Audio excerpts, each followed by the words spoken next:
साथियों नमस्कार, मैं विनय कुमार आज एक लेख पर चर्चा करूंगा। यह लेख बहुत ही सुंदर है। इस लेख का जो शीर्षक है मेरी नजर में किताब। इस लेख में एक किताब के बारे में चर्चा किया गया है कि एक लेखक है जो किताब के बारे में कैसे सोचता है। लेखक का नाम है ओम प्रकाश वाल्मीकि जी। निराशा के क्षणों में पुस्तकें मुझे हौसला देती हैं। मैंने ऐसे ही समाज में जन्म लिया जहां पुस्तकों का कोई अस्तित्व नहीं था। आज भी उस समाज में पुस्तकों के लिए कोई जगह नहीं है। किताब विहीन समाज की दुर्दशा मैंने सिर्फ देखी ही नहीं, भोगी भी है। इसीलिए किताब मेरे लिए मूल्यवान है और सर्वोपरि भी है। मेरे लिए पुस्तकालय का अर्थ है ऐसा अनुभव जगत जो जीने का हौसला देता है, संघर्ष के समय जूझने की जिजीविषा पैदा करता है, इर्द गिर्द फैले सन्नाटे को तोड़ने में मदद करता है, अंधेरे में जुगनू की तरह टिमटिमाते अक्षर गहन सरोकार और आशंकाओं की संवेदनाओं की रोशनी बन जाते हैं और जीवन बारीकियां और जटिलताओं को समझने में कारगर साबित होते हैं। मेरे लिए पुस्तकालय उतना ही जरूरी है जितना हवा, पानी और धूप। पुस्तकों ने ही मेरे जीवन को बदला है। मुद्रित शब्द से संघर्ष जोड़ने की मेरी यात्रा किसी यातना से कम नहीं है। आज भी यह यातना मेरे पीछे साये की तरह लगती है। जितना मैं शब्द और पुस्तक के करीब पहुंचता हूं, यातना और गहराती है। पुस्तकों से मेरा लगाव बचपन में ही बन गया था। वर्णमाला सीखने की प्रक्रिया में जब शब्दों को जोड़ना सीखा तो मेरे लिए यह एक अभूतपूर्व घटना थी, क्योंकि मेरे लिए एक अनोखा अनुभव था। जिस माहौल में मैं पढ़ा बड़ा वहाँ सभी अनपढ़ थे। बहुत छोटी उम्र में ही मैं अपनी अनपढ़ माँ को रामायण, महाभारत, आला, किस्सा, तोता मैना पढ़कर सुनाने लगा था। यह सिलसिला चलता रहा और मैंने प्रेमचंद से लेकर शरत चंद्र तक का साहित्य माँ को सुना दिया था। माँ के साथ साथ आस पड़ोस की महिलाएं और पुरुष अपने खाली समय में इन पुस्तकों को सुनने बैठ जाते थे। इस प्रक्रिया में मैं पुस्तकों के एक ऐसे संसार में जुड़ गया था जिसमें ऐसा बहुत कुछ था जिससे मेरे इर्द गिर्द के लोग अपरिचित थे। वे इस पुस्तक में वर्णित घटनाओं, पात्रों के अनुभव को आश्चर्य से सुनते थे और कहीं खुद को इनकी पीड़ाओं और जद से जोड़ने की कोशिश करते थे। इस यात्रा में जिन पुस्तकों ने मेरी सोच की दिशा बदली, उनमें सबसे महत्वपूर्ण है चंद्रिका प्रसाद जिज्ञासु द्वारा लिखित डॉक्टर भीमराव अंबेडकर की जीवनी। यह पुस्तक जब मेरे हाथ में आई तो मुझे लगा मानो अंधेरे में बिजली कौंध गई। यह सब अचानक हुआ था और मेरी सोच की दिशा ही बदल गई। मुझे सब साफ साफ दिखने लगा था। मेरे जीवन का मकसद ही बदल गया था। मेरे व्यक्तित्व के विकास में यह एक अहम पड़ाव था। उसके बाद राहुल सांकृत्यायन के पुस्तक मानव विकास ने जीवन के क्रियाकलापों को देखने समझने की वैज्ञानिक पद्धति से परिचित कराया। मेरी जड़ता को तोड़ा, संकीर्ण मनोवृत्तियों से मुक्ति दिलाई, चीजों को देखने की दृष्टिकोण में अंतर पड़ा। राहुल सांकृत्यायन के लिए सिर्फ लेखक भर नहीं है, वह एक मार्गदर्शक भी हैं जो मेरी जिज्ञासाएं बढ़ाते हैं। उनकी पुस्तक ओल्गा से गंगा मेरे लिए एक महत्वपूर्ण कृति है जो इतिहास को बहुत गहरे तक खंगालती है और एक क्रमिक विकास का खाका प्रस्तुत करती है। ये तीनों पुस्तकें मेरे लिए किसी भी बहुमूल्य वस्तु से बढ़कर हैं।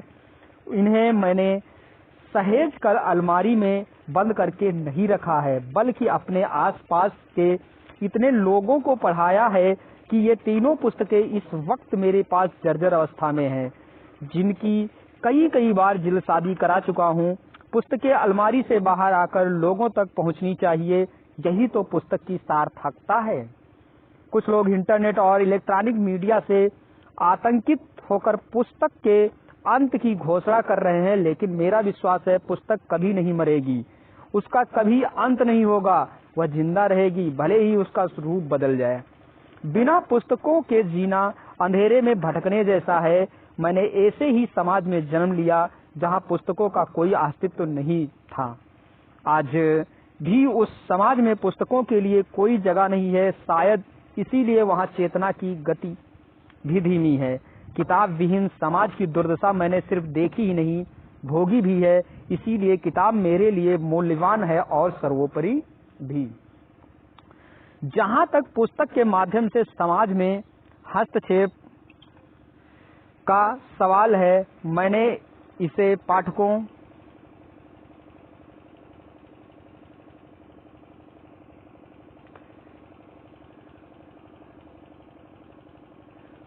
के पात्रों फोन कॉल्स के जरिए जाना समझा। कई बार लोगों के बीच भी महसूस किया है। मेरी रचनाएं पढ़कर वे मुखर हुए हैं, संवाद करने की उत्कंठा उनमें पनपी है। वे बात करते हैं, उनमें बदलाव के संकेत दिखाई पड़ते हैं। उनकी मान्यताएं, मूल्य, विश्वास बदल रहे हैं। उनकी गति धीमी है, लेकिन एक छटपट परिवर्तन की सुगबुगाहट दिखाई देने लगी है। जूठन पढ़कर पंजाब से लेकर दक्षिण प्रांतों तक के पाठकों की प्रतिक्रियाएं इसका प्रमाण हैं। वे इसे सिर्फ मेरी आत्मकथा नहीं मान रहे हैं, बल्कि समूचे समाज की व्यथा कथा मान रहे हैं जो उन्हें मुखर होने में मदद कर रही हैं। उनमें बदलाव आ रहा है। ये वे पाठक हैं जिनका साहित्य से कोई सरोकार ही नहीं था। ये प्रतिक्रियाएं लेखक मित्रों और आलोचकों से हटकर हैं, इसीलिए पुस्तकों के प्रति मेरे विश्वास को मजबूत करती हैं। निराशा के क्षणों में पुस्तक मुझे हौसला देती है, मेरा संबल बनती है, मनुष्य के प्रति मेरे सरोकार को पुख्ता करती है, कठिनाई भरे इस दौर से जूझने के लिए प्रेरित करती है। शायद यही कारण है मेरे सामाजिक सरोकार में पुस्तकालय खुलवाने का कार्य जुड़ा। मैंने इन पुस्तकालयों की महत्व को जरूरी माना। इनके माध्यम से लोगों में चेतना का निर्माण होता है, सजगता बढ़ती है। इन पुस्तकालयों से जुड़े लोगों के सोचने समझने के तरीके में फर्क आता है, उनके रिएक्ट करने के तरीके बदलते हैं। ये कोई काल्पनिक हवाई बातें नहीं हैं, बल्कि जीवन के सच्चे और वास्तविक पहलू हैं। बिना पुस्तकों के जीवन की कल्पना मेरे लिए पीड़ादायक और अखतनीय है। फिर साथियों, ये इस लेख के बाद एक और लेख है जिस पर हम चर्चा करेंगे विस्तार पूर्वक। ये भी लेख किताबों से संबंधित है और इस लेख के जो लेखक हैं वो है मनोहर श्याम जोशी जी। मनोहर श्याम जोशी जी का किताबों के प्रति बहुत अच्छा अनुभव रहा है, क्योंकि वो जो भी किताबों को पढ़ते हैं या उसके ऊपर अपनी समीक्षा करते हैं, अपना लेख लिखते हैं, तो बिल्कुल उसको सामाजिकता से जोड़कर जीवंतता लाने का प्रयास करते हैं। तो अगले लेख की तरफ मैं प्रकाश डालना चाहता हूं। ये लेख है किताब और नया हिसाब किताब। मेरे पूर्वजों के लिए शब्दों का और इसलिए किताबों का बहुत महत्व था। पोथी पत्र की कृपा से ही उनकी आजीविका चलती थी। उनकी अधिकतर पोथियां पुरातन काल से ही चली आ रही होती थी।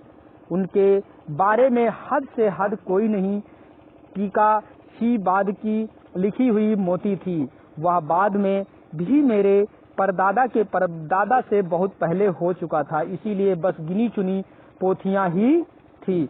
उनकी प्रतियों की संख्या भी सीमित थी, क्योंकि नई प्रति बनाने के लिए किसी पुरानी प्रति की हाथ से नकल करनी पड़ती थी। इसीलिए तब पोथियां फीतेदार कपड़े में अच्छी तरह से लपेट कर बांध कर बहुत संभाल कर रखी जाती और उन्हें केवल किसी विशेष अवसर पर ही खोला जाता और खोलकर उन्हें रखने के लिए किसी खास तौर पर बनने वाली दोपाई पर रखा जाता था।